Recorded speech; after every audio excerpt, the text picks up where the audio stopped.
इब्रानियों की पत्री को समझना, इब्रानियों की पत्री को सरल रीति से समझना बहुत बार हमें बहुत कठिन लगता है। इसके ऊपर अध्ययन जब करते हैं और इसके ऊपर जब मनन करते हैं, बहुत बार हमें कठिन हो जाता है इस पत्री को समझना।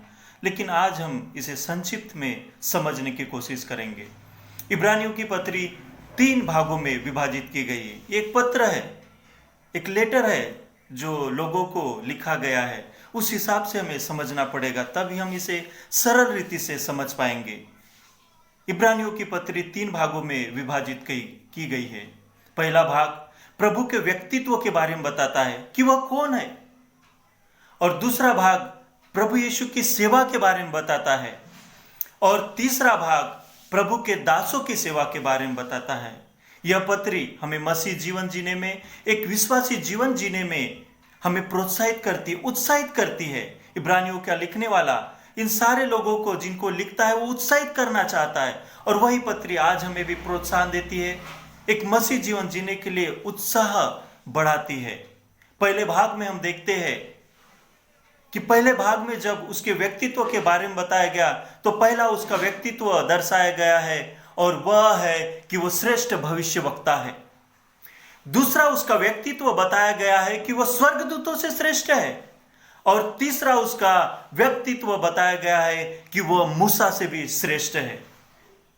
उसकी श्रेष्ठता को दर्शाई गई है, और वही श्रेष्ठता को देखकर जब दूसरे भाग में हम आते हैं तो उसकी सेवा के बारे में बताया गया है कि वो कैसे महान याजक बनकर, एक महायाजक बनकर हमारे लिए ऐसा एक बलिदान चढ़ाता है, हमारे लिए एक ऐसी सेवकाई देता है, ऐसी महायाजक की सेवकाई देता है कि उसके बाद किसी को महायाजक या याजक बनने की आवश्यकता ही नहीं पड़ती। उसने सारे वो महायाजक के कार्य रहते उसको पूर्ण कर देता है महान याजक बनकर, क्योंकि उससे पहले जितने भी याजक बने, महान याजक बने, उनके कार्य सिर्फ थोड़े समय के लिए थे। लेकिन जब प्रभु महायाजक बनकर उस बलिदान को चढ़ाता है तो वो सारे बलिदानों को पूर्ण कर देता है, उस महायाजक की पदवी को ही पूर्ण कर देता है, उस पद को ही पूरा कर देता है। दूसरा है एक वाचा बनकर, वो सेवा देता है, एक वाचा बनकर वो आता है, पुरानी वाचा को पूर्ण करता है, और पुरानी वाचा को हटाकर उसके ऊपर नई वाचा प्रस्तापित करता है, और उस वाचा को हमारे हृदय पर लिखता है और हमारे जीवन को परिवर्तित कर देता है। तीसरी उसकी सेवा है वो बलिदान की, एक बलिदान का मेमना बनकर आता है, क्योंकि उससे पहले सारे लोगों ने बहुत सारे बलिदान चढ़ाए, पाप बलि, मेल बलि, सारे बलिदानों को आकर परमेश्वर के सामने चढ़ाया। लेकिन जब इस बलिदान को प्रभु खुद अपने आप को दे देते हैं, जब ये बलिदान चढ़ता है तो उसके बाद कोई बलिदान चढ़ाने की आवश्यकता ही नहीं पड़ती। जब प्रभु क्रूस पर मारे जाते हैं उस बलिदान का पूरा हो जाता है, वो कार्य जो उद्धार का कार्य था उसको वो पूरा कर देता है। इसलिए उसके बाद हम देखते हैं कि ना वेदी रही और ना ही बलिदान चढ़ाने के लिए और कोई हमारे पास कार्य है। सारे बलिदानों को प्रभु यीशु मसीह पूर्ण कर देते हैं। ऐसे बलिदान बनकर वो सेवा देते हैं कि सारे बलिदानों की सेवा को पूर्ण कर देते हैं। तीसरा भाग है प्रभु के दासों की सेवा। इब्रानियों की पत्री में तीसरा भाग जो है वो प्रभु की दासों की सेवा।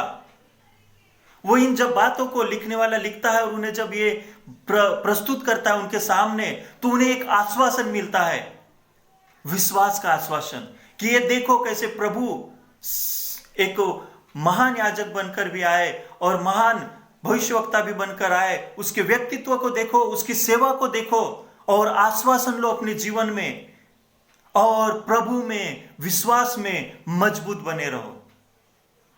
इन सारे उदाहरणों को देकर 11वें अध्याय में, इब्रानियों की पत्री 11वें अध्याय में सारे उदाहरणों को देकर, प्रभु के इन उदाहरणों को, सेवकाई को देकर वो प्रोत्साहित करता है, उत्साहित करता है पढ़ने वालों को, सुनने वालों को, कि देखो हमारे पास इतना महान परमेश्वर है, उसकी सेवा है, और प्रभु के दासों का भी उदाहरण देखो कि के विश्वास के द्वारा बलिदान चढ़ाए और परमेश्वर के सामने ग्रहण योग्य रहा।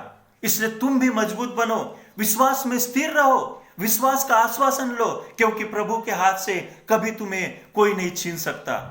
इसलिए एक उत्साहित जीवन जियो, प्रभु में उत्साह लो, अपने आप को प्रोत्साहित करो इस पत्री को पढ़ने के द्वारा, प्रभु के व्यक्तित्व को पढ़ने के द्वारा, उसकी सेवा को पढ़ने के द्वारा, उसके सेवकों की सेवा को पढ़ने के द्वारा, उनके कार्यों को पढ़ने के द्वारा अपने जीवन में उत्साह लो और मसीह जीवन मजबूती के साथ, स्थिरता के साथ, आश्वासन के साथ व्यतीत करो। और वही चुनौती आज मेरे और आपके सामने है। जब हम इस पत्री को पढ़ते हैं, हम उत्साह से भर जाए, प्रभु के व्यक्तित्व को देखकर, प्रभु के सेवा को देखकर, प्रभु के दासों की सेवा को देखकर हम उत्साह से भरकर प्रभु के मसीह जीवन में, विश्वासी जीवन में आगे बढ़े।